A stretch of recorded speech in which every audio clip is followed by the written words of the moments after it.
Go. Hi, this is Michael Waitze, and welcome back to eCommerce Undercover, where we try to uncover, pun intended by the way, innovation across the e-commerce value chain. I am joined, as always, by my co-host Martin Ronfort. I'll say it again. I'm sure it sounds way better in French. In English, it sounds really generic. The founder of the super fast-growing DrTech, the all-in-one platform to create your online store. Your own online store, Michael. You always forget about that. Well, look, I'm just reading the text off of your website, man. If it's wrong, it's on you. It's not on me. Thank you, Michael. Martin, how are you doing, by the way? I'm doing very, very good. You sure you're not stressed out at all? Hello, everybody. Stressed out for what, Michael? I don't know. I was born ready, from day one we were here. Hello, everybody who's going to listen to it. And thank you for this new episode, Michael. It's going to be great. It's going to be super. And I am happy, as always, to be recording at this amazing True Digital Park. Definitely. I'm amazed every day that I come here. Yeah, definitely.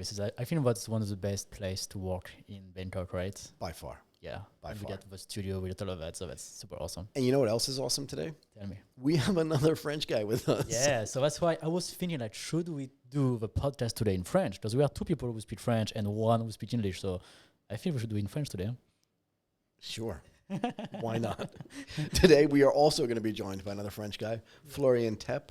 Yeah. And Florian's like an e-commerce expert, but not in the way I think that most people think about e-commerce experts. Is that fair? I don't think so. This is why I really wanted to have Florian on the show, because I think he has a different kind of expertise and a different kind of background that we don't talk about at all in the startup space, in the investor space, in all the media. They don't talk about what Florian is doing, but Florian is killing it. He's killing it, right? But it reminds me, I was in a cafe once in Bangkok. This was a few years ago. And there were just two of us there. It was me and some other guy who I think was a golf instructor. And I remember looking at him, and he was looking at his phone like really intently. And I said to him, dude, what are you doing? He said, I'm checking my sales. So what does that mean? He said, I run an e-commerce business. I'm like, really? You don't seem to be doing anything right now except drinking coffee. But I think he's part of this same category. So I said to him, what's the name of your website? And he said, I'm not going to tell you. Did I tell you? Well, how many websites do you have? He's like, I'm not going to tell you. And I think that there's a category, we'll get to Florian in a second, but I think there's a category of people doing e-commerce that are so under the radar, but that are really excelling and killing it, to be fair. Yeah. And no one knows about it. No one knows about it. So and that's why we have Florian on the show today. That's why we have Florian on the show. That's why we are very happy to have you, Florian, on the show today. Florian, how are you doing? I'm great. How are you guys? Awesome. What about you, Michael? I am super. But Florian, do we have that right? Do you know what I mean? Like, I feel like you're operating under the radar to a certain extent, and most people would never know your website or like what you're selling, but that doesn't mean you're not selling a ton of stuff to a ton of people. Is that fair? Yeah, the thing is like in the space I'm doing, like e-commerce, dropshipping, even like brands, like it's very easy to copy, what's working. So if you reveal like your website, your products, people can easily copy it and then launch it and just steal your traffic. And yeah, it's very common in the space. So that's why everyone is like super low key about their websites, their sales, and everything. Right, and this is one of the interesting things about the online world, right? So in the offline world, and this happened, right? If you were running a gas station, at least in the United States, somebody would literally open a gas station just like diagonally across the corner from you. I'm not kidding. And if you had a pizza shop, somebody would open up like a hamburger shop next door just to get the overflow traffic. But on the online world, it's like that on steroids, right? Steroids, yeah. You know what I mean? Because like maybe on the road, there is like maybe 10 or 20 or 50 locations, and you cannot really scale that, right? No.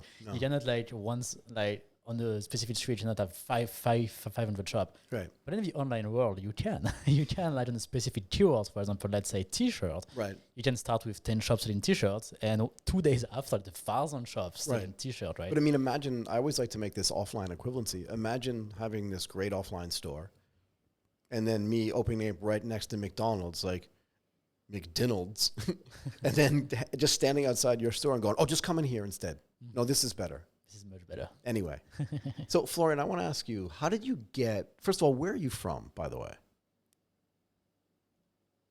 So I'm from France. I was originally born in Paris, in France. Okay.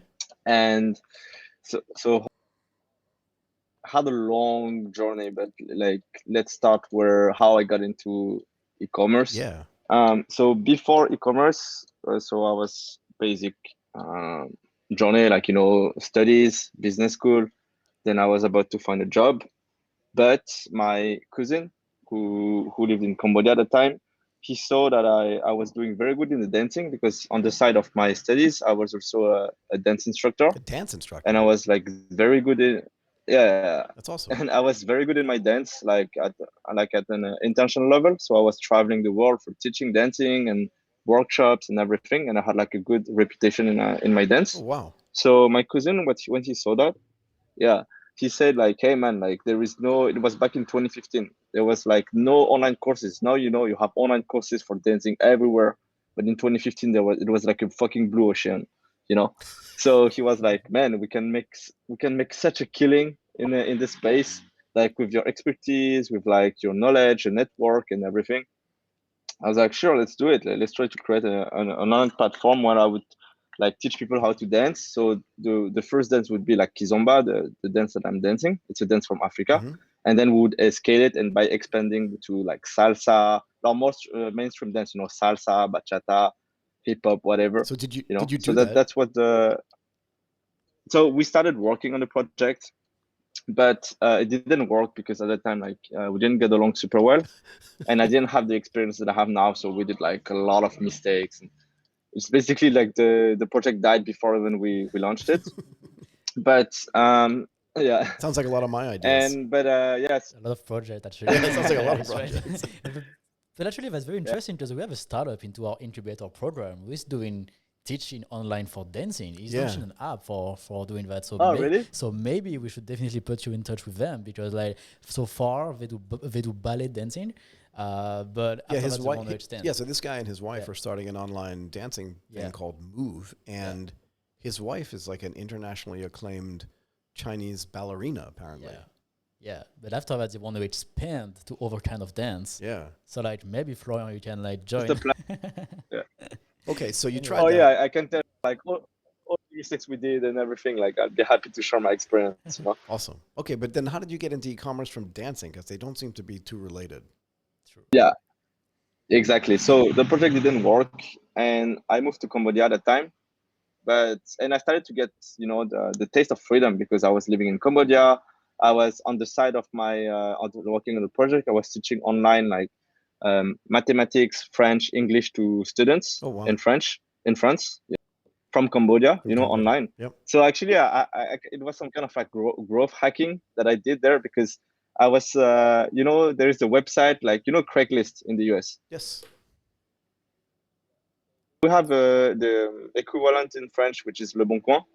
And what I was doing is I paid someone to create a script so that he can post like hundreds of ads on the website, saying that I was teaching online. No, sorry, that I was just teaching students, tutoring So one-on-one. can I jump in for a second? And then, Sorry, can I jump in for a second? Yeah. When you say someone to create a script, you mean like a software script. So somebody wrote like a Unix cron job or something that just kept going and kept posting ads for you. Is that what you mean? using it for himself, and then I was like, hey man, like can I pay you to use your stuff, Right. so that like And that worked. he can put it. So he put literally hundreds of ads on the website in different like cities of France, saying that I was like teaching. So the parents will reach me like saying, hey, I'm looking for a teacher for my students, and then I would get them on the call, and I would post them on the call saying it's not like in person, but it's online, and that they can have a free trial with the kid to see if they like it. Right. And if they like it, then we can keep going online. And this allowed me to make some money on the side to live in Cambodia and have some money to invest in my projects. And so it was like some kind of taste of freedom, because then I didn't depend on a 9 to 5. I could work online from anywhere. So there is pretty good. And then I was like, okay, the dance project didn't work. What can I do? And then I heard about dropshipping, Like it was back in 2017. People were like making like thousands of dollars per day, and I was like, oh my god, like this is amazing. Like, But did you hear about this from one of those ads that I see on YouTube all the time? Do you know what I mean? The ones that say, like, if you're an expat living overseas, you definitely should not be teaching English because you can't make enough money to like go home and see your parents. But I can tell you the secret about how to make $10,000, $20,000, $30,000 a month if you just follow my simple plan. Is that the thing that kind of, I'm not saying you went and did one of those classes, but is that where it kind of got you thinking like maybe there's a better way to make money? No, it's because like when we were working on the dance project, we were also looking on like a brand for dancers. Oh, okay. You know? Okay. So we started to look into Shopify, and on Shopify there was like articles about drop shipping and everything. Got it. And then I started to dig deeper. I was like, oh yeah, I want to do that, you know. Let's start, you know. Okay. And so I just I bought a course at the time. I was like looking like on YouTube, but I bought like a cheap course that wasn't so good, by the way. But just it got me like gave me the basics to get started, you know, and just like get the project going, you know. And so it took me like 8 months to Go ahead. Go ahead, please. I have a question for you after. So it took me 8. Yeah. So basically, I was struggling as everyone at first because it looks so easy on the outside. Yeah, you just create a website, you know, some ads, and then boom, you're making thousands like that on your phone. Yeah, it's just so much more than that. So yeah, it took me maybe 8 months to break through, like reach like 6 figure per month, you know.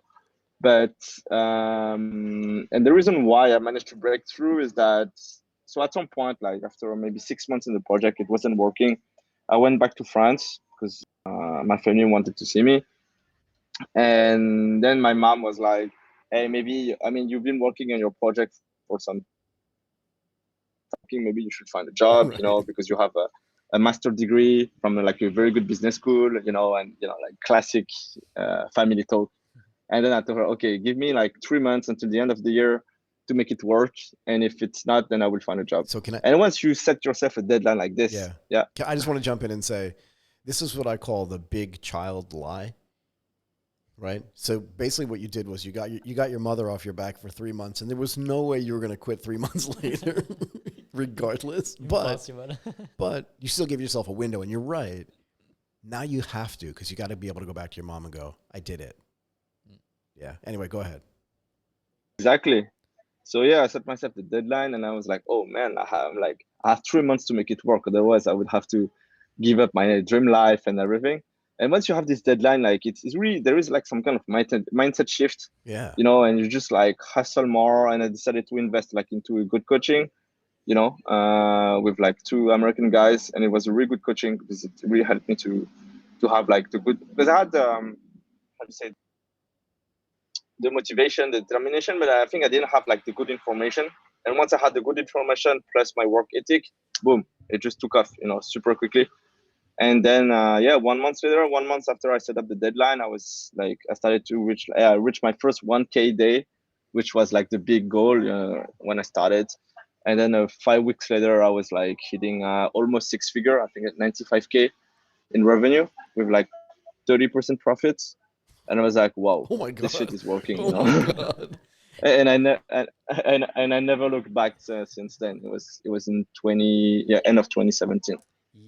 Imagine that's how I got started. Like, you get to $100,000 of revenue in 5 weeks. So how many startups into the conventional none ecosystem of startups none gets to that kind of income and profit, because it has a 30% profit margin. So quick and so fast, and with zero investment, right? That you did not raise funds, you did not like talk to investors, that you did everything by yourself on your own without any stocks. backup. So to me, the more important, no stocks, no team, no nothing. Yeah. To me, the more important question is, what did your mom say? I mean, she was super. I mean, at some point, I needed some cash flow to scale because, like, it was going so well that I didn't have the money to scale as much as I could. So she lended me some money so I could scale as much as I could. You took money from your mom. That's funny. She asked you to find a job, and you say, "No, excuse me, actually, I need to borrow some money." I mean, I show her like the sales for the day, and she was hearing the touching, the Shopify notification, and she was like, "Oh, like okay, I get it. Now I see it's working." She was hearing this notification all the time, and she was like, "Oh, you get one more sale, That's And cool. then there's, "Oh yeah, today I made 6K. Today I made 6K. Oh, today was less good. I made 4K." And she was like, That's cool. Yeah, super happy. that's super cool. Definitely super cool. And how did your mom like react to that kind of money? Because that's a lot of money. She was super happy because, like, I grew up. My own blogging was very Asian style. So in Asian family, it's like money is super important, status is super important. So that's why they push you to have to go to the best school, so that you can Right. have like the best jobs and like the big companies. So you have the status and you have like a good pay. A good pay for them would be like 3 to 4K per month, something like that. And yeah, and now I searched like, "Hey, this is what I'm making in one day." And she was like, "Yeah, okay, you can keep going doing your stuff. It's fine." Continue along. No longer necessary to listen to me. Don't worry about getting a job. That's funny. Yeah, exactly. But she was just she loved me. She was just worried that I Of wouldn't course. be able to Of course. Eat. to break through, and she saw it was working. She was happy. That's awesome. How would you characterize this business, though? Do you, and again, you don't have to give away too many secrets, but the guy, you probably heard me mention this guy that I met in the cafe. This is a few years ago. And one of the things that he said to me was he wasn't just running one website. He had one website dedicated to like a vertical, so it could just be, watches for men. And then he had another one where he was selling knives. And then he had another one where he was selling like sports style t-shirts. Would you characterize your business the same way? Or do you just try to consolidate everything into one website so that the brand is more important than the vertical? Like, how does that work? No, usually I always have like several stores running. So right now I'm working on 2 brands that are still following the drop shipping model. Yep. It just is more branded, but basically it's like, in the startup community, I heard like you gotta start as lean as possible. Start like minimize the frictions and just like launch as soon as possible. Test quickly the idea, see if the market works well. Right. And the thing is, like with the drop shipping business model, you can launch website super quickly, test a product in a matter of few days. You can already know if your product is gonna sell or not, and if it's selling, then you can scale already, and like scale to 0 to 10K per day in like 4 days, if you have a very good product. It's something that I did and like my students did, and it's super normal for us, and that's why, like, when I'm talking sometimes to some startup guys that are struggling for years, and they see that, and they're like, "What the fuck," like, Definitely, but because it's kind of like, Vas-y, please go ahead. ahead. yeah, it's some kind of like, it's the same like startup mindset where you want to launch things fast, quickly, but just can scale so much faster, Yeah, if definitely. it's working. But I think there is like a few difference between the startup who struggled for years and what you are doing. Is because what you are doing is you apply a business model that is drop shipping, and then like you don't really care what you sell as long as it sells. But the startup, most Exactly, of the yeah. time, they try to get their idea into a product or into a service, and then they try to convince the world to buy it. But you don't try to convince the world to buy something. Like you just, if the world doesn't want to buy, okay, stop. fine. Yeah, you just like, stop. never mind. I don't Yeah. want to sell it. If you don't want to buy it, why am I selling it? Exactly, and then you just switch to something else and switch to something else until you find something that worked very well, right? And then you scale it as much as you can. And this is a lesson that I think a lot of startups should should listen to and maybe apply, because if the world doesn't want to buy, yeah, please maybe let's just change. Right. I mean, a lot of startups go through this process where their investors will tell them, you need to go out, and I'm going to say this in a really calm way, but I think it's kind of ridiculous. You need to go out and find a product market fit. Mm-hmm. And basically what Florian's saying is, yeah, I can do that in 4 days. Yeah, in 4 days, like even 1 or 2. Even 1 or 2 days, mostly I can know. Yeah, but you see, like, this is why I think like talking to Florian is so interesting, because it's like so far from everything that we hear, all the PR about startups and all of that. you never hear start a pivot in 4 days, right? No, no, It would no. not be good. But like Florian, I think he pivot every 4 days. If it doesn't work, he just change and then find something that's working. But in a way, sometimes the stuff that I do is actually very similar, right? In other words, I use a platform that I have to test people's interest in a vertical. And if it doesn't work, I don't do any more of it. Just stop it. I just stop it. And because that platform is there, just like his dropshipping platform and his ability to understand like which products to choose, which we'll get to in a second, means that it's very similar to what I do. I do a show on this. If nobody listens and nobody cares, I won't do a show on that again for a while. Then I'll retest it. Mm-hmm. But I can pivot really easily. And there's no friction in it either. So it's got to be the same for you, Florian, right? Like your testing is almost frictionless, isn't it? Exactly. You reduce the friction as much as possible, so you can do like a clean test still, but not perfect.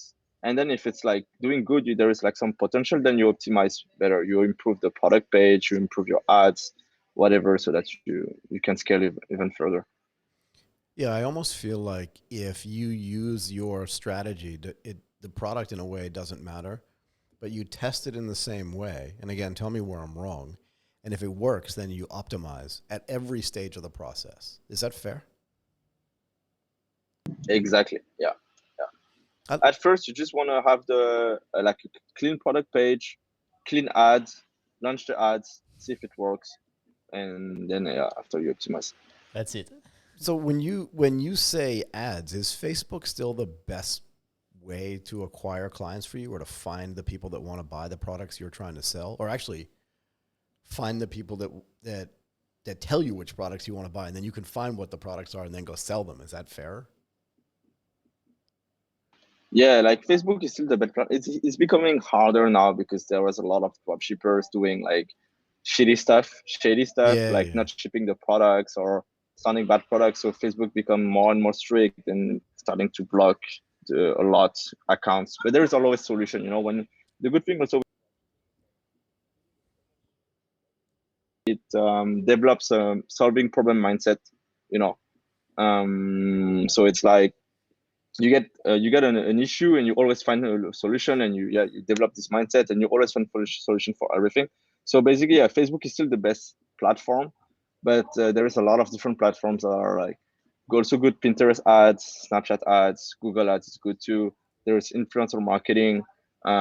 TikTok ads is booming right now. I'm starting to explore TikTok more now with influencers. There is so many ways, but if you're doing the idea is like, sorry, if you're doing this is so I read a lot about TikTok, right, and TikTok ads, and I've watched TikTok and stuff. Where does it fit in though? In other words, you said TikTok influencers, but are you suggesting then that you have to pay the influencers like some kind of commission for doing that for you, or paying them some kind of flat fee just for their time? Because that cuts into your margins at some level, no? I mean, it's the same in Facebook ads. If you launch ads on Facebook, it cuts on your margin too. Yeah, I'm just trying to figure out which is more expensive. Just, you need to know where. Oh, it depends on the product. It depends on the. Yeah, it's very like, how can I say? Yeah, you need to know where is your break-even point. You need to analyze like, for example, like for the TikTok influencers or Instagram influencers, you need to see like the quality of the audience, how many followers there are, the engagement rate, story views that they have, and then you're like, okay, let's see if I do some quick math, like out of like 100K people who's gonna see the story, how maybe he has a 10% conversion rate, engagement rate, so I'm gonna have like 10K visitors on my website. Right. From there, I have a conversion rate of 3%. So I know, and you make the math and you can estimate if it's gonna work or not, but you never know until you test. But yeah, the idea is like, you pay the influencer like a certain amount.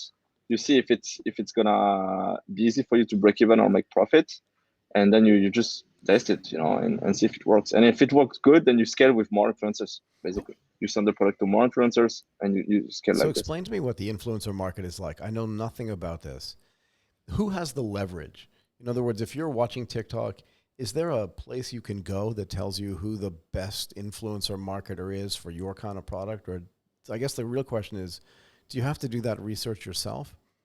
And the second thing is, how do you, like, when you contact them, you just like, hey, this is Florian and I have an online business. Do they just go click? Do you know what I mean? Do they hang up on you, or are they like, oh, because I haven't heard about you. Do you know what I mean? Like, how do they determine who they want to work with and vice versa? I just don't know how that works at all. The way I do influencer marketing is first, I don't do it. It's like I have a VA who is handling all of this because it's so much time consuming. The idea is that it's also very lean. The process is very lean. Like everything in dropshipping is super lean, you know. So you there is a tool. You have several tools to find influencers. My favorite one is Favicon. It's like a tool where you can, there is a lot of influencers. You can see the quality of the audience. The website is giving a grade to the influencer based on the quality of the audience and everything. So, and I tell my VA, okay, I want all the fitness influencer in that niche above 10K followers with a grading of like 4 out of 5 on the website. Just get the list. And then we have a software when we mass email the influencers with like a personalized message. So it's like mass emailing, but with like the first name. Also, we can customize the email based on the influencers. Got it.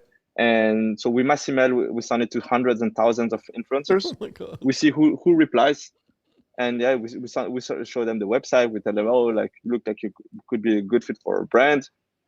They see the website. If they like it, they reply to the email, and then we ask for more details about their audience to verify if it's like a good quality audience, if it's gonna convert. And then if it's doing good, we ask them for the price, we pay them, send them the product.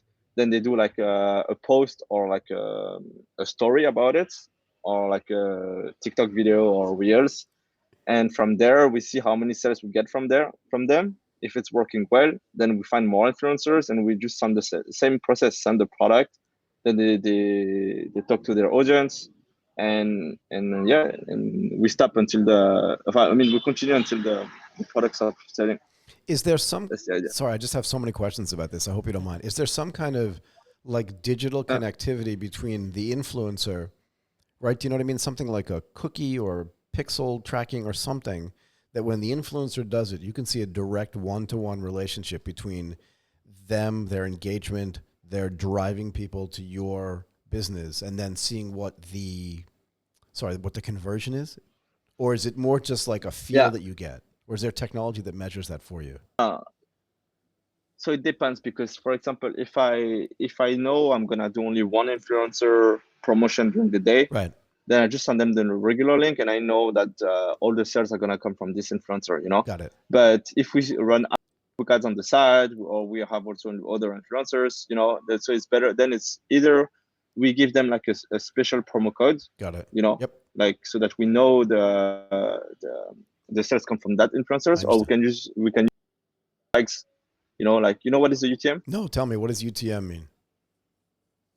It's like basically like some kind of I don't know if it's a piece of code or like something that you add to the link that you give to the influencers, and then you can see exactly that on Google Analytics that the sale come from the, so that must stand the influencer. For unique tracking something. And it kind of work yeah, like exactly. Bitly. Yeah, I understand. You know Bitly. I use Bitly every day for all of my stuff. Yeah. Yeah, that sounds that works the same way, but like much better, because like you can like customize a lot of stuff with UTM. You can get like a lot of parameter in the URL, which in the end help you get the analytics that you want into your Google Analytics. So do you use that as well? Yeah, we use that as well. Yeah.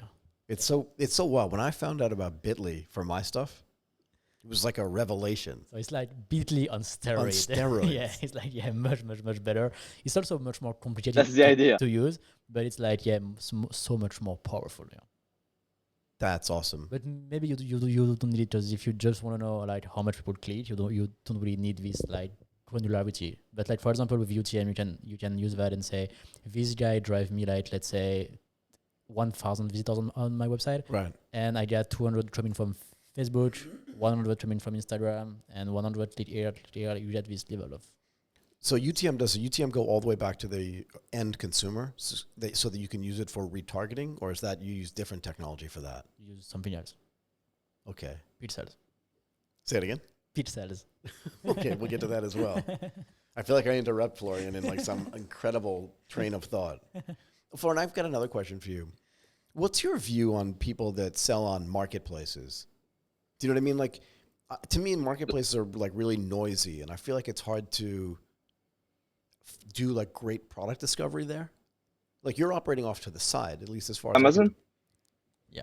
Yeah, like Amazon or like Shopee or like Lazada, all places that I think are terrible experiences, but that's where a lot of people shop, yeah? Yeah, I don't have much experience with Amazon FBA, but I have some friends who do it, Mm-hmm. and yeah, it's very different. The margins are not as good, but the thing is, like, you don't have to handle all the. I mean, the Amazon has like the best logistics in the world, so Right. that's the biggest advantage. And a lot of people shop on Amazon, so if you know how to do it properly, you can make a lot of money. I think it's like, yeah, it's like in everything. If you know how to do it properly, you can make a lot of money.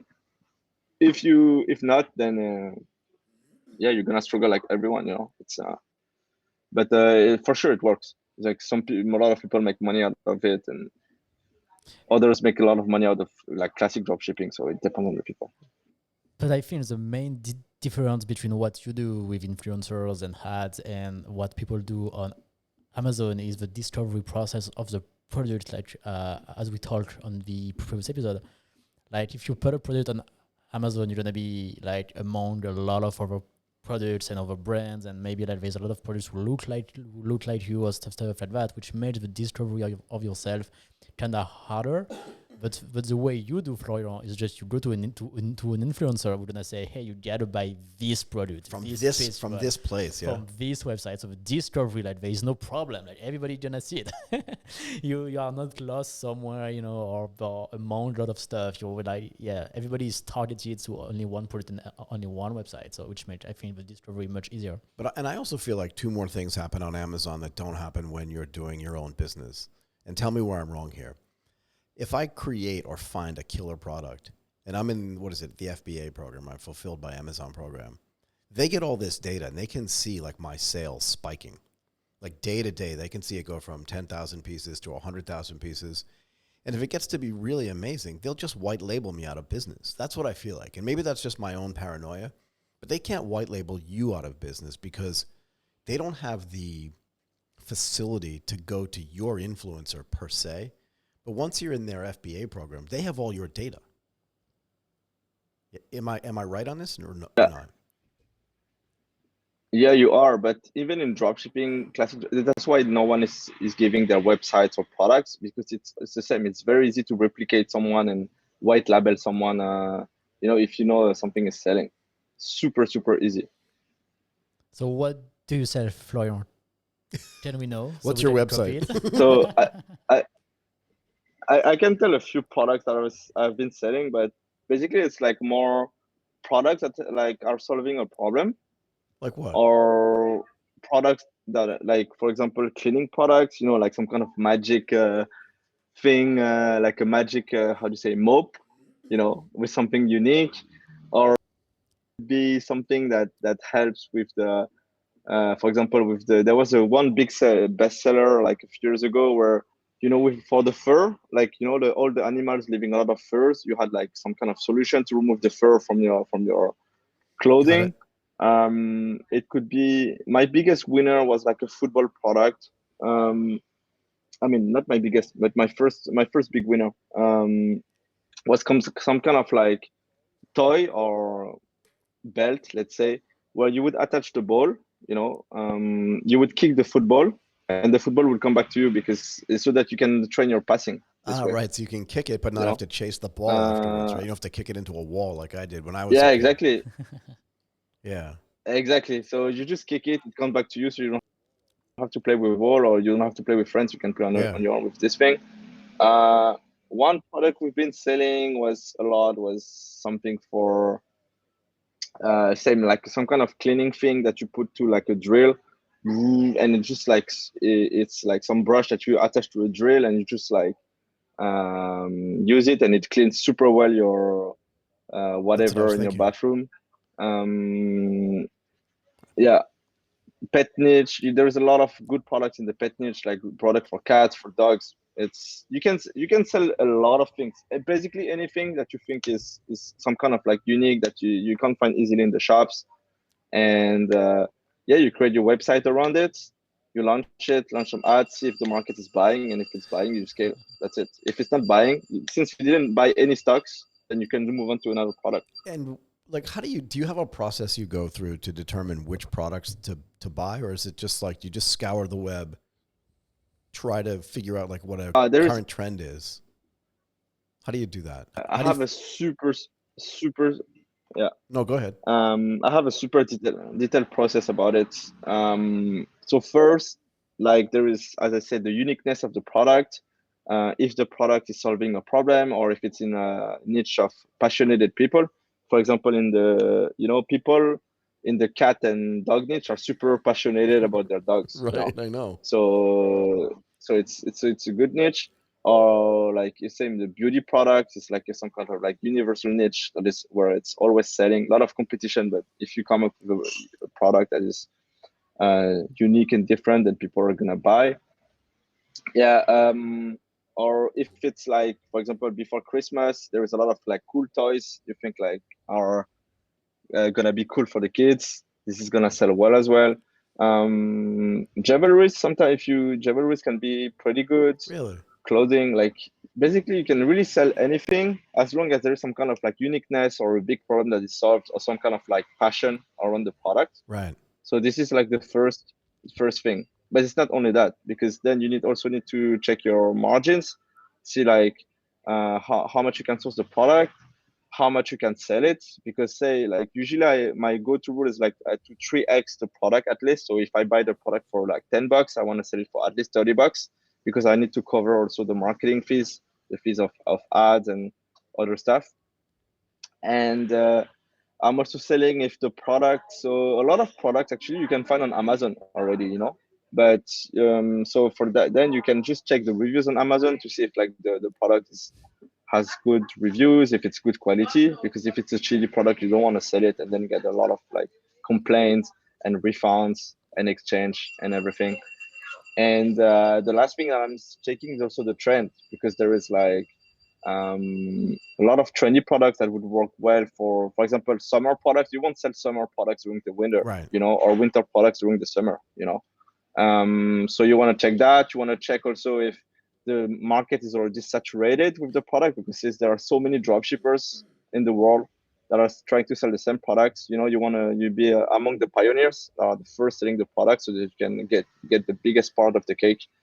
And yeah, that's my process basically. Is there and then you have a lot of tools to find it. Sorry, is there a relationship, and is it a one-to-one kind of linear relationship between ad spend and sales, or is it really divergent depending on the product?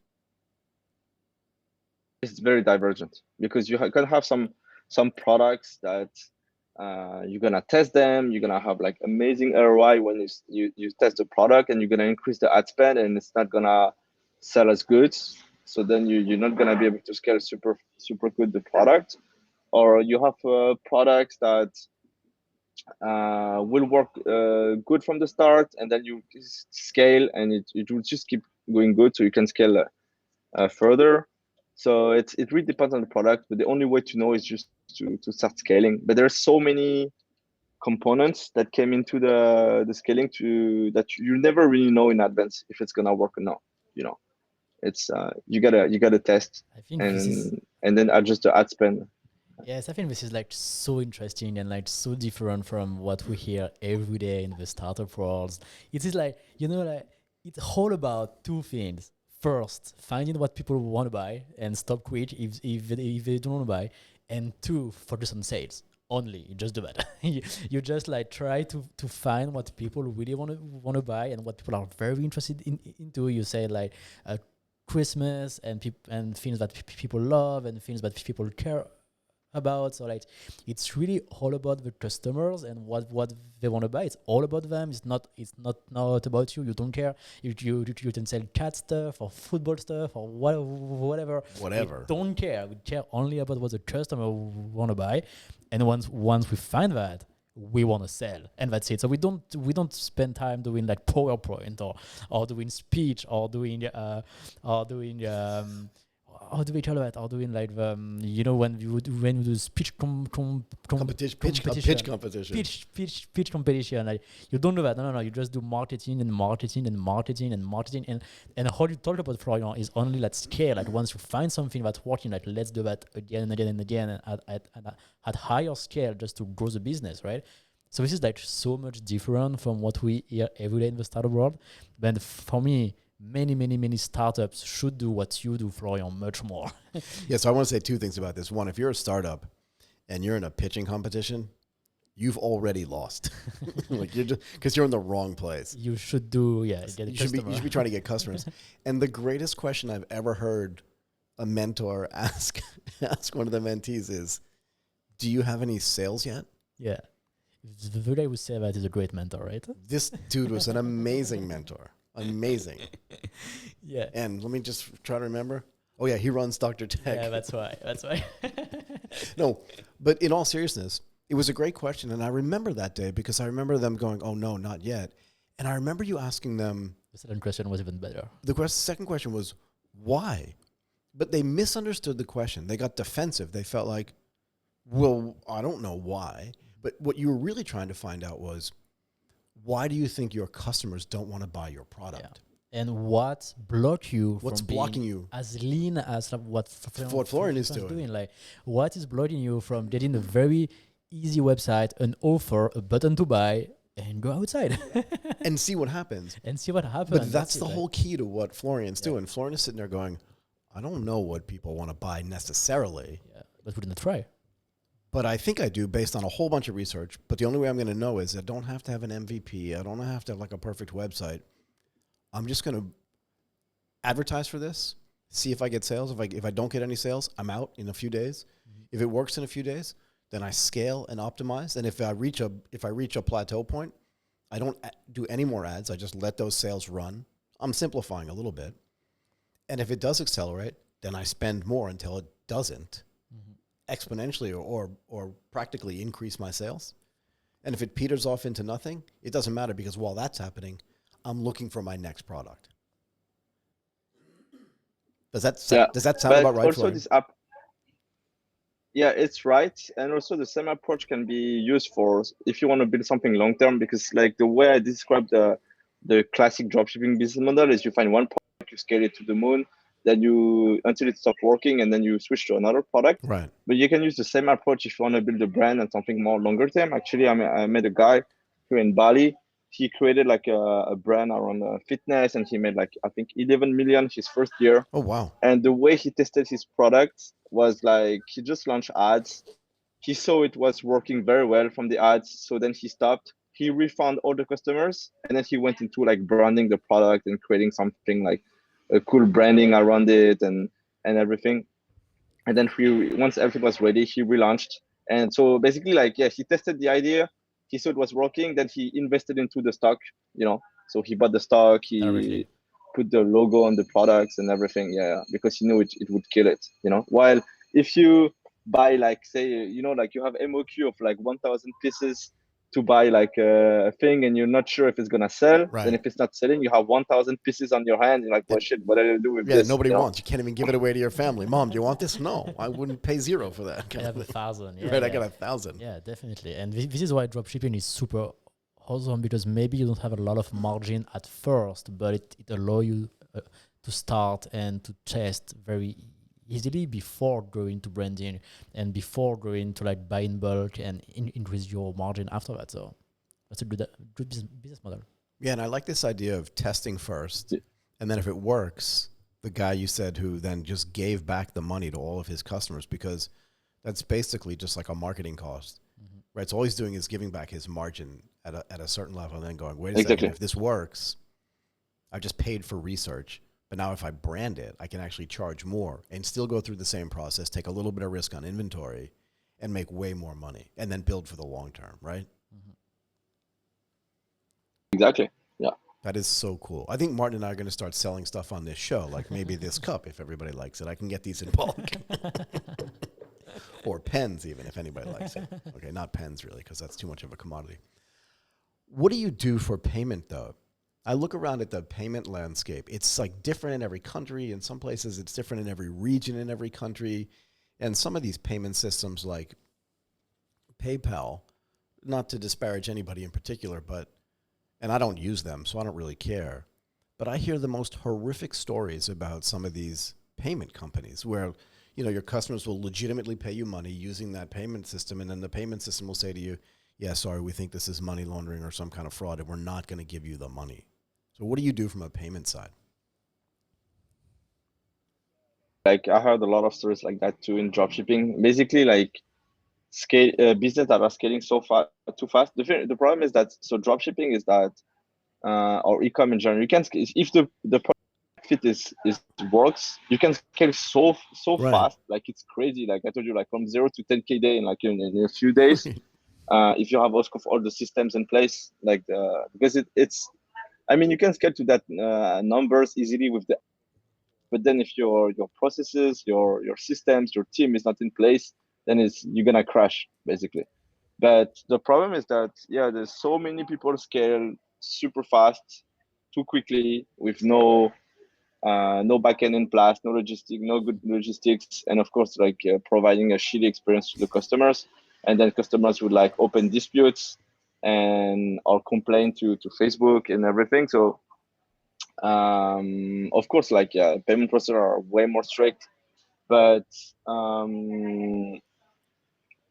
I mean, if you do things right, like you sell good products, you sell the products in time, you don't scale too fast if the account is too new. If you have an account with history, then you can scale. You can go hammer if you want, but when you get started, That's funny. it's better to scale. That's funny. Quick. I have too much success. That's a problem. Yeah, right. Oh my God, that business is growing too fast. Let's shut down his payments. Yeah. We got to scale down. We can scale down. Otherwise, we cannot charge customer. This is like completely the opposite of like most of the problem people have. Right, exactly. The normal problem is, where are my customers? Yeah. It's like I did way too much. we have to slow down. The problem is in dropshipping, it starts when you start to scale, because at first, when you're a beginner, you struggle to find the products, see what sells. But once you understand how it works, finding good products, launching good ads, and building like a good converting websites, then that's where the problem starts. When you start scaling, that's where you start to get blocked by Facebook, by payment processor, by everything, and that's where you need to really put your systems into places, hire the good people, not scale too fast, have a good customer service. Otherwise, you're gonna crash super quickly if you scale too fast with no backend in place. So it's basically the company you are giving some part of your profit to. So they are making money thanks to you by doing like almost nothing, because you are one of their millions of customers. So like they do nothing for you in particular. And they just shut you down. They make money by doing nothing. They just shut you down. It's like crazy, actually. Yeah, but because there was a lot of abuse, and scammers and stuff. That's why. Sure. Like that. But I mean, imagine, and again, I like to make the equivalency to an offline store. What if you open an offline store selling donuts or selling T-shirts, and there's just a line outside around the block, and just like the local chamber of commerce comes over and says, "Sorry, you're too popular. We're shutting you down," and then they go to your cash register and take all your cash away. Yeah, but look, that's very interesting, because of course it's not gonna happen, right? It cannot happen for a physical store to have way too much success and to be closed. So where does this come from? Like, where does Stripe or PayPal can say, "Hey, we can shut you down because we don't believe you"? Where we so the difference is they can get in trouble for fraud. Okay, yeah. Right, and because they provide financial services, they run into KYC and ML and money laundering, AML problems, right? Yeah. So they have to be super careful. Yeah. Which you don't have this problem with a physical store, because you can just go there and see what happened, right? So you can get the donuts, you can check some stuff. Yeah, you can walk into the FBI dude can just walk in and go, "Can I have a jelly donut?" Yeah, and see if it's really a donut, right? Right. You're like, donuts. We don't sell donuts here. So this is why maybe online this trust level and the fact that you cannot check easily if the story is right, if the product's right, if it's not a fraud. Right. yeah, it made it like much more harder to find the fraud, basically, which is why the little few companies that can enforce the law Right. are definitely like enforcing it, because there is not so much in the end companies that have this power. You have the payment gateway, you have Facebook and the over advertising platform. But besides that, there is like almost none, right? So we can be sure there's no fraud on the internet. Yeah, I mean, there's been fraud since the day the internet was connected. And to be fair, there's been fraud since commerce was created, Of course. right? But but maybe they try, you know, to Right, but at get scale, somehow. everything's more difficult because, again, if you open a physical store on like Main Street in town A and you're defrauding people, in the old days, you literally could move to town B and open up the same store. But at some point, they would catch up with you. And it was difficult to just open 1,000 stores at once. But now you could literally open 1,000 stores at once, start defrauding people, shut that down, do more fraud, shut it down, grow it really fast. And I think this is what they're trying to protect against. But again, when that power, Exactly, yeah. but when that power is concentrated in too few hands, Yeah, sometimes they overstep their boundaries. that's the thing. Yeah, I think so. That's the thing. And actually, like that made me think about the last US election, where a lot of Shopify stores were closed because they were Trump's supporter, and they were selling Trump stuff. And Shopify says you cannot do that, and they just shut down the business of all of those guys just because Shopify says you just cannot do that. So yeah, as you say, when the power is concentrated on a few hands, it can get a little blurry, where is the good line and the bad line, right? Yeah, fair enough. What do you do, Florian, about customer Yeah. service? Yeah. But it's pretty easy. Like you just hire people from the Philippines or on Upwork, so you can pay them like $4 or $5 an hour, which is a very good salary for them. And you just like give them templates, and of course you check if they already did customer service in the past, or if they're a good fit for that type of task. And of course, you still need to set up like email flows, automatic email flows where to reassure the customer Right. once the order is on the way, so that they know where they can track their order and everything. But yeah, and always like try to if there is any issue, just refund, so avoid the headache, and yeah, just focus on the customer basically. So And of course, sell good products, because if you don't, it's going to be a lot of mess in the customer service. So I want to go back to this story that I was telling you and then telling Martin earlier about this guy that I met in the coffee shop. So he did give away a little bit of information, just a little. And he said to me, I build my store on Shopify because frankly, he hadn't heard of DrTech yet. That's why. That's why he did it. So he was definitely overpaying at some level. But having said that, he said, I built my store on Shopify. And I think he did what you did. I think he said, I went to a class. I actually took an online course and I learned how to do it. And I built a store and I found a product on Taobao. And then I used this for drop shipping. And then I just tested all this stuff. And I said, okay, I can do that. So I went to Shopify and I built a store. I signed up for Taobao. I picked some products. And I couldn't do it. It's because you were not using DrTech, that's why. I think it's probably because You tried? I absolutely did try. And I had a great name for my store, which I won't tell you, because if I tell you, I'll have to kill you. But I did try. And I feel like I should try again, because I feel like the technology has gotten better.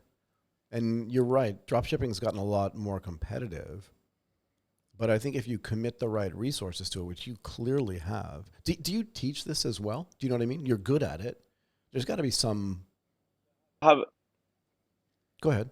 I have a course in French, so I have around like 300 students, and I also open like a group where I'm sharing content for free. I grew it to like 6.5K people. Oh, wow. And I also have a YouTube channel with 2,000 subscribers. I'm not so consistent with YouTube, but I have like 2K subscribers, and I'm sharing content, and people can learn from me that way, So one of the things that I proposed to this guy, and I'm really curious about your opinion, this all gets back to the same guy I met in the coffee shop.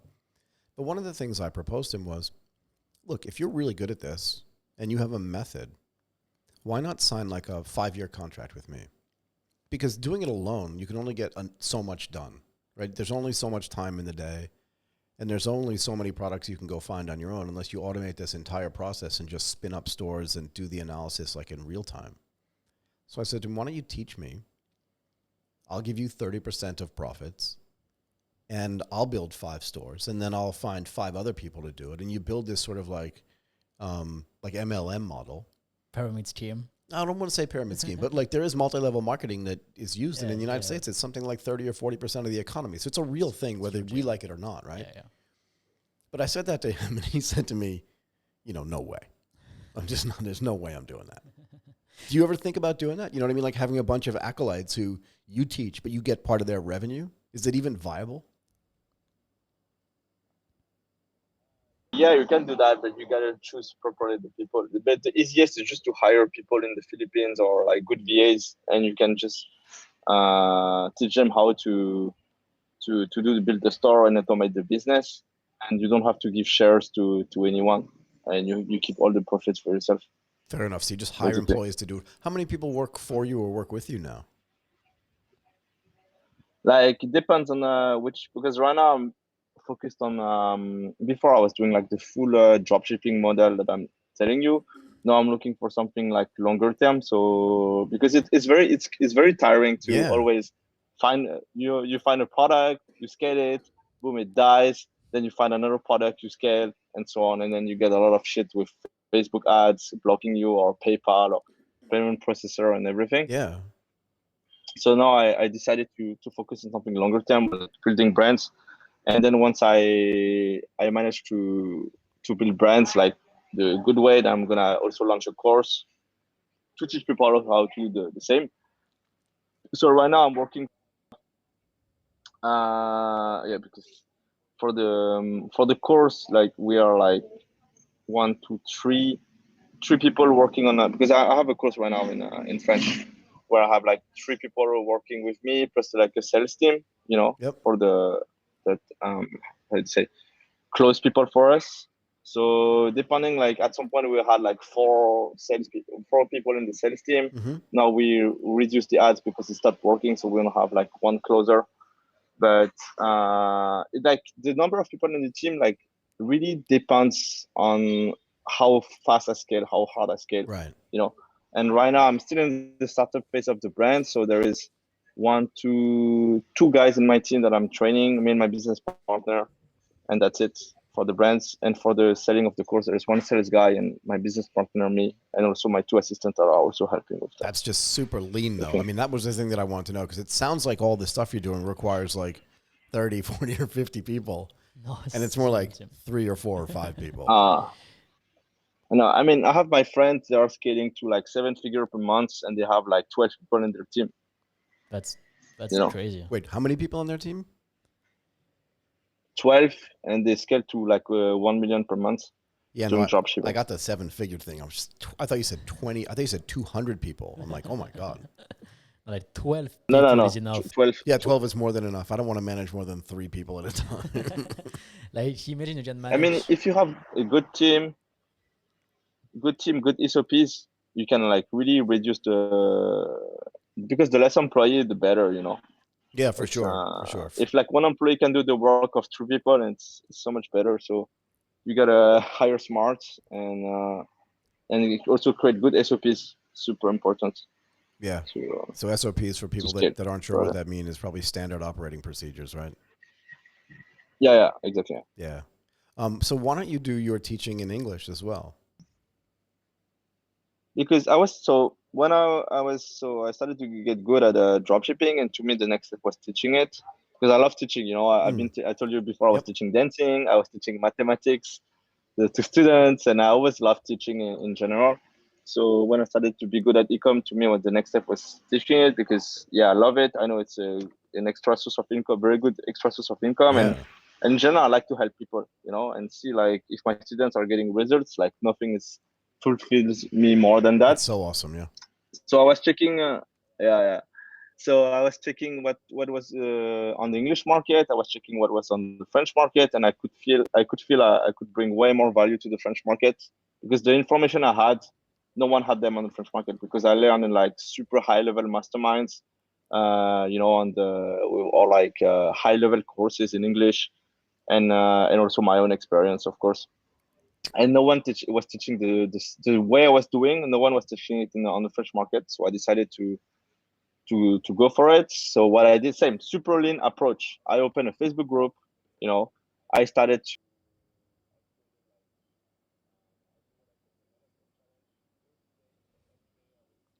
posting one video or one article about like how you can crush it with dropshipping, and then like people started to.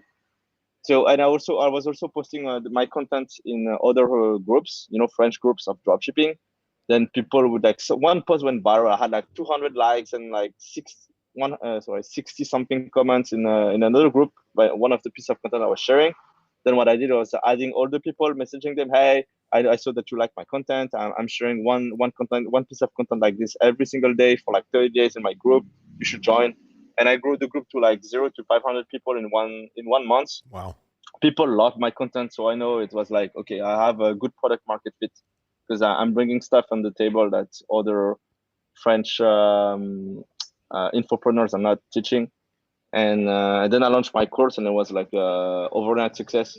Because people like loved my free content so much. They were like, "Oh my god, if this guy is showing this for free, what is it gonna be when I'm gonna pay?" Right, exactly. And then I had a lot of like word of mouth and. Yes, sorry, Florian, please go ahead.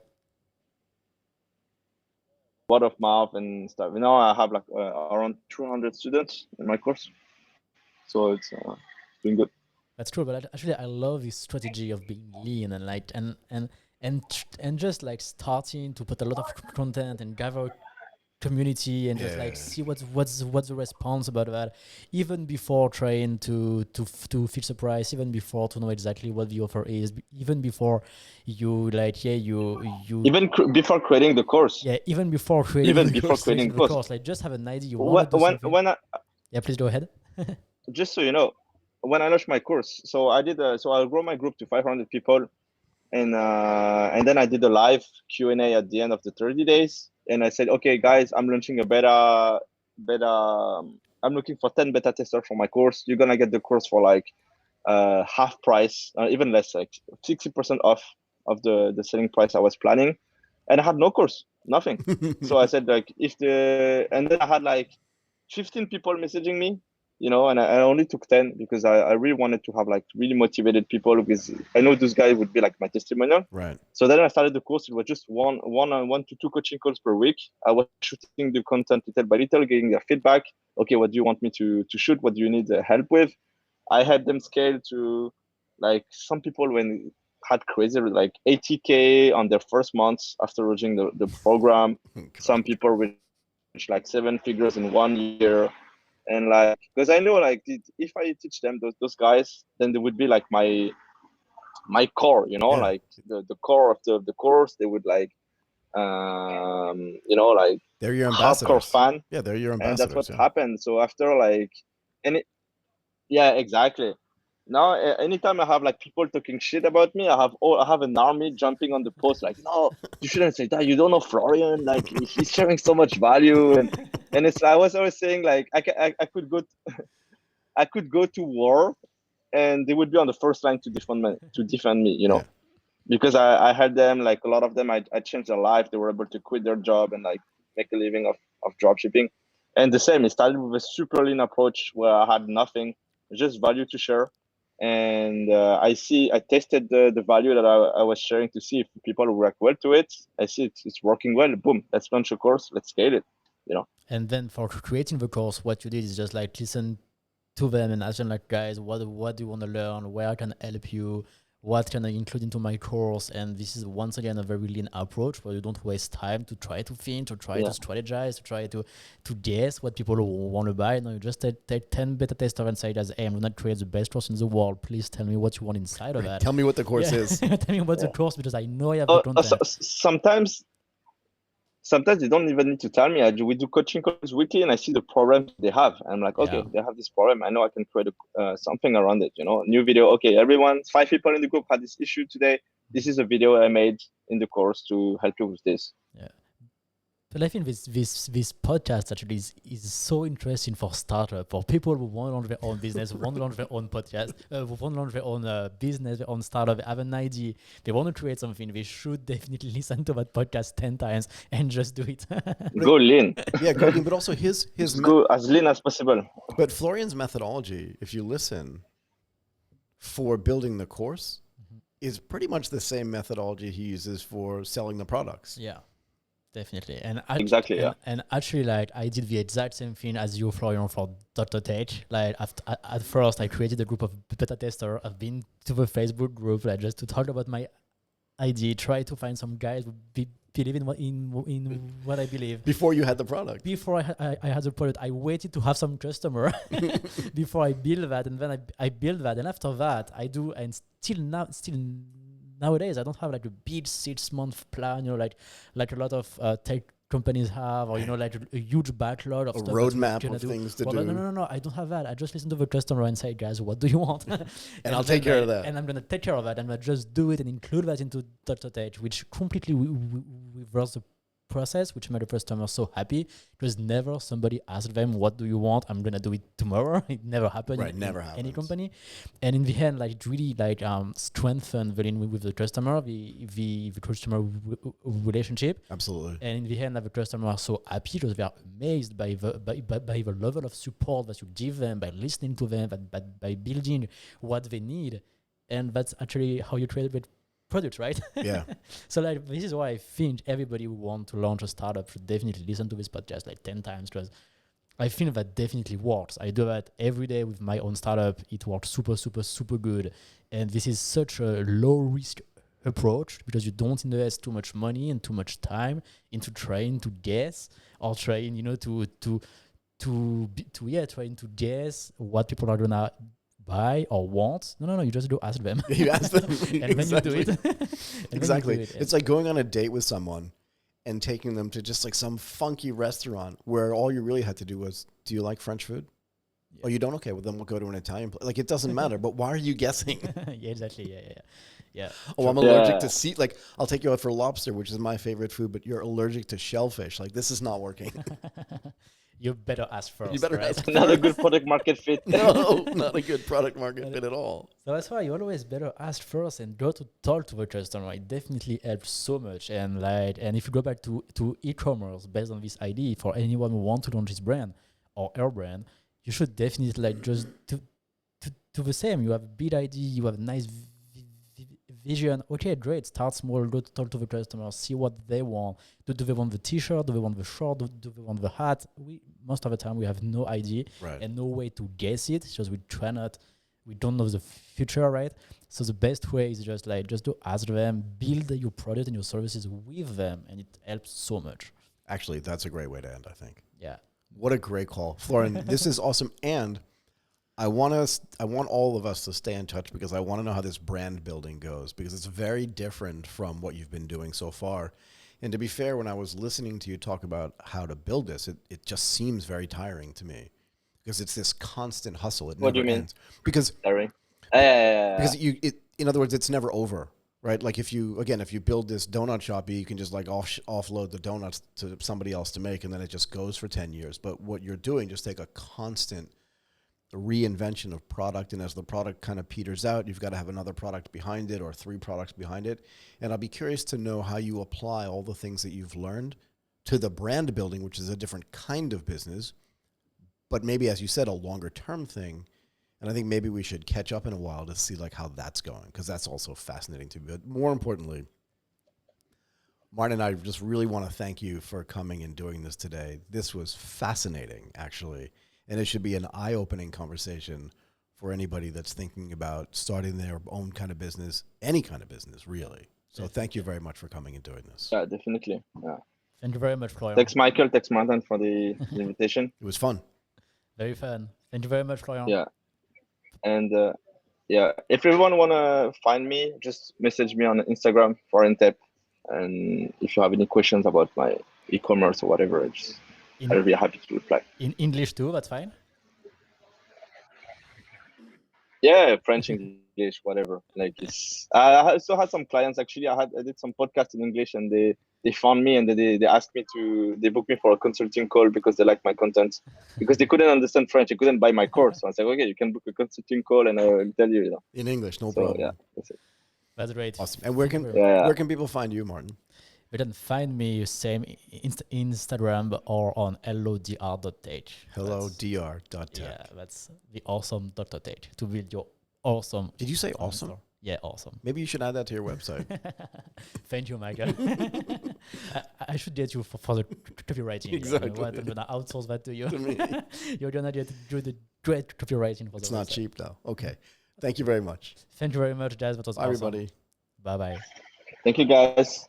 Bye bye. Bye.